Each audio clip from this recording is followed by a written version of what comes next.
আসসালামু আলাইকুম। বাড়ির এই যে দেখেন জম্বুরা গাছ, অল্প দিনে অসাধারণ এবং অনেক ফল হচ্ছে। ফলগুলো দেখাচ্ছি কিভাবে লাগাবেন, কোন জাতের আমাদের এই জাম্বুরা গাছটা, সেটা সব কিছু বলবো। দেখেন আলহামদুলিল্লাহ প্রত্যেকটা পাতায় পাতায় রয়েছে এরকম জাম্বুরা এবং দেখতে অনেক সুন্দর এবং অনেক ফল হচ্ছে সুস্বাদু।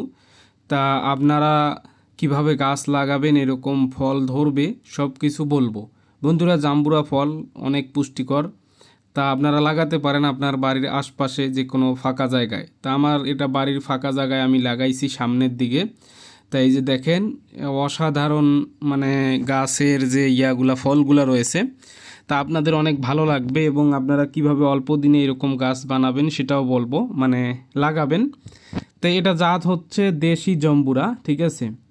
তা দেশি জম্বুরার এটার কিন্তু দেখেন বিচি ফেলালেও কিন্তু অনেক সুন্দর গাছ হয়। এই যে দেখেন আমি গাছটা দেখাই দিচ্ছি আমার বাড়ির সামনে।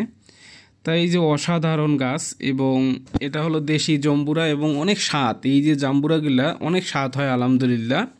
তা আপনারা লাগাতে পারেন আপনার বাড়ির যে কোনো জায়গায় আশপাশে। তা লাগালে কিন্তু এরকম আপনারা ফল খেতে পারবেন। এবং দেখেন একবারে মাটির কাছ থেকে ধরেছে এবং ওপরেও ধরেছে, ঠিক আছে। এবং প্রতিটা ডালের মধ্যে 2 4টা 5টা করে রয়েছে আলহামদুলিল্লাহ। এই যে দেখেন, তা এটা হলো দেশি জাম্বুরার গাছ। জাম্বুরার গাছটা অতটা মোটা না, বড়ও না। তা সবাই ভালো থাকবেন। তা আপনারা চাইলে লাগাতে পারেন আপনাদের বাড়ির আশপাশে কোনো ফাঁকা জায়গায়। আসসালামু আলাইকুম।